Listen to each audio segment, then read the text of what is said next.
Hey everybody, I'm with Solum here, quarterback, linebacker, and Tysen Grinde, receiver, DB. Eli's a junior, Tysen is a senior. Overall, thoughts on the game for me, the number one thing I want to say is hats off to Fertile Beltrami. That's a tremendous team. You know, checking them out on film, we knew their D-line was quick. They're a little undersized, but I mean, we found out the real deal when we lined up against them. That's a very good team, and I thought, you know, position strength-wise, their D-line gave us fits there early on, especially, and just in general, real scrappy bunch there. So I just want to say hats off to those guys. You know, for us overall, obviously our defense did a nice job keeping a dynamic offense off the board. We wanted to limit number 2 as much as we could. He's a very good player, track star type of guy, and I thought our defense overall did a really nice job of that. You know, offensively, we moved the ball well. Down in the red zone, there's things to fix, and so it's nice to have 2 weeks to be able to work on some of that stuff. But finishing drives is something we'll definitely talk about. But overall, real pleased.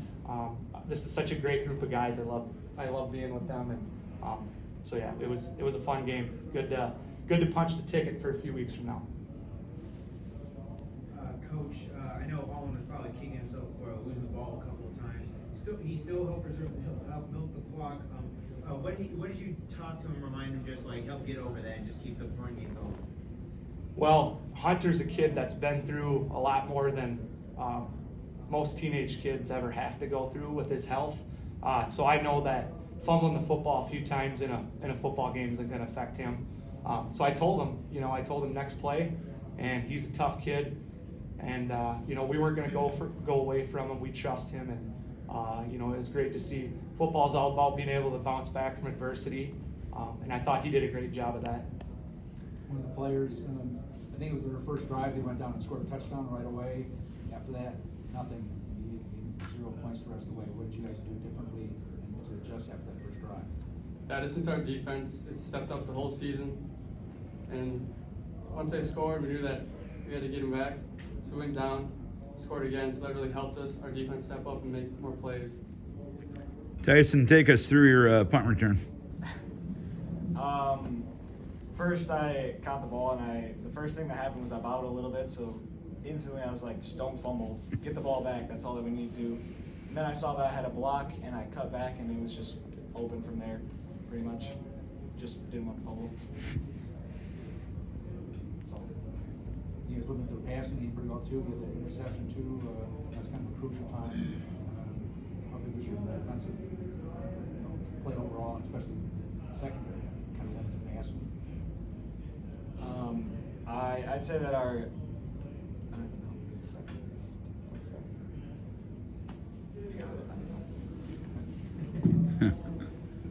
Well, you know, I think there was at times our secondary early on, especially the first touchdown they threw, they ran a little flood concept over to our one side, and I thought we did a good job at halftime making some adjustments on that, and actually the kids did on the fly as well.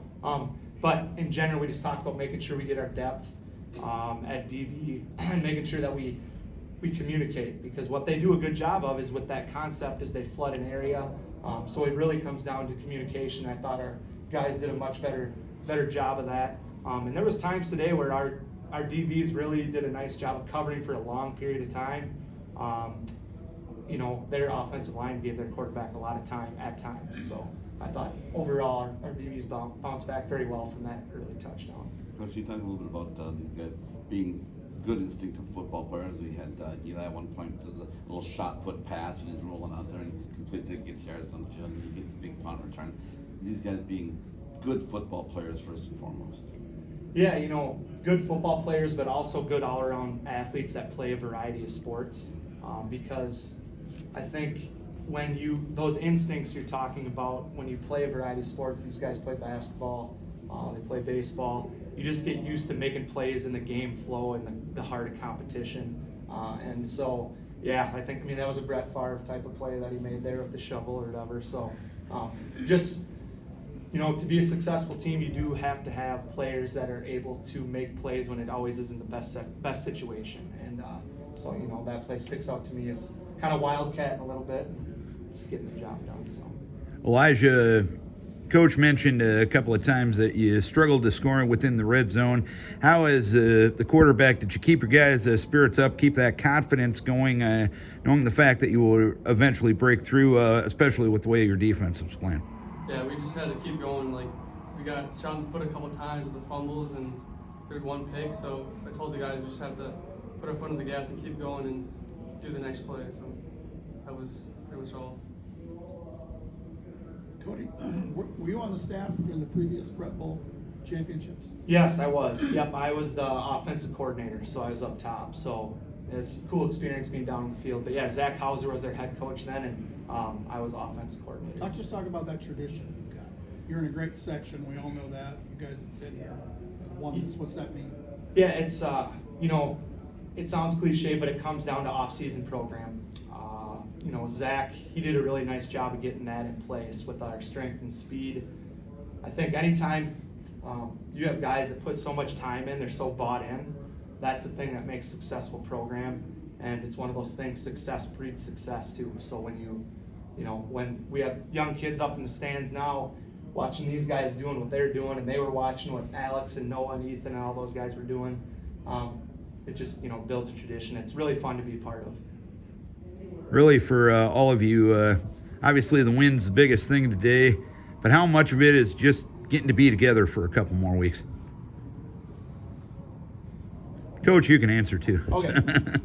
Well, I mean, speaking for myself, it means a lot. That's actually one of the first things you think of when you win a game like this is the joy that you get out of being able to spend more time with these guys. And you know, they're just such a great bunch. It's always emotional to think about that. You know, regardless of what happens in a few weeks, it's the last few weeks that we get to spend together as a group. So we're gonna savor every day. I can tell you that much. And I know these guys are gonna work hard and gonna play their best game here in a couple weeks. So. Same question to the guys. Yeah, I think it's just a big thing these next 2 weeks to just bond as much as we can, just hopefully get the wins, because after the next game, the seniors are all gone, so it's going to be a big thing to get the win on the next game. I mean, yeah, that was one of my biggest motivators going into this game. To get the win was I want to keep playing football with my friends, my brothers, everything like that. This was the least amount of points Falcons have been held to all season 6. The least amount they had scored prior was like 20. So the fact that you guys shut down a high-scoring team like this, what does that say about the defense that maybe you guys haven't touched upon yet so far at this point? Well, you know, I think the biggest thing is we do such a good job. I feel like these guys do of preparing during the week in terms of film study. You know, and last week I really touched on the way our scout offense and scout defense gave us such good looks. I think, you know, when you talk about the success we have on the field, you know, it's X's and O's and all that type of stuff, but it's the preparation part of things that these guys do such a good job of, especially breaking down film. And yeah, we just have done, you know, in general, we've done a lot better job stopping the run. We knew this team was run heavy, so we knew we were going to have to do a good job with that. And this year in general, I would say that's the biggest thing that we've improved upon. So, Do you guys have an opinion on 2 weeks to the Prep Bowl rather than 1? Does it matter? I think whenever it does, our team will be ready, because we're such good at preparing, and our scout D helps us a lot watching other teams film and knowing what spots to play. So if the time comes, whenever, we'll be ready. I mean, it's just more time to rest up and recover, so we're going to be fresh. And when we're fresh, we're scary, so. How's Thanksgiving meal going to taste? Oh, that's gonna be a feast right there. What was the biggest concern preparing for this team for coming? well, I think the biggest thing for me was what their D-line looked like. You know, I think sometimes what everybody gets caught up in is looking at heights and weights, and those guys, they're undersized up front, but man, they're tenacious, and we could see it on film, and you know, so it's one of those things you try to prepare for it as much as you can, but if I had, that would be a big thing that we thought a lot about. And then the other thing, on the defensive side of the ball, shutting down Two was the guy that we knew we had to limit. They have a stable of backs there, but Two was the guy that we really tried to focus on making sure we contained him, didn't let him get to the edge. And so, those were kind of our two biggest things. Coach, you've got another number 2 that you're going to have to be dealing with in a couple of weeks. Can you talk about how you're going to approach MIB and what they do? Another very high-scoring offense. So. Yeah, I mean he's another stud, that's for sure. There's no doubt about that. It was nice to be here a little early and get to check that game out. They're a fun and gun type team. You can see that they do a lot of stuff you see on Saturdays. So it'll be fun having the opportunity to prepare for such a great opponent, and we'll definitely have our hands full with him. There's no doubt about it. You can tell he's one of the best, in the state, obviously. So he'll be a handful, but our guys are, they're going to do everything they can to prepare and hopefully limit him as much as we can. Any other questions? The last one. Among the defense playing lights out, among Solum having a great day rushing for the scores, what was perhaps maybe undersold about the team, maybe sort of the unsung aspect about it that you want to give a little bit more credit to, that deserves more attention about how this team played? Well, I mean, I don't know exactly what the offensive numbers are, but I'm big on when we do well, when we score, we scored 28 points or 27, whatever it was. You got to give credit to the guys up front. They never get mentioned enough. They get all the blame when stuff goes wrong, and they get chewed out the most at film usually. But we won the game, and between our offensive and defensive line, those guys deserve a lot of credit. So that's what I would say, the unsung heroes that don't get mentioned enough. So. Coach, players, congratulations on your win. We'll see you in 2 weeks.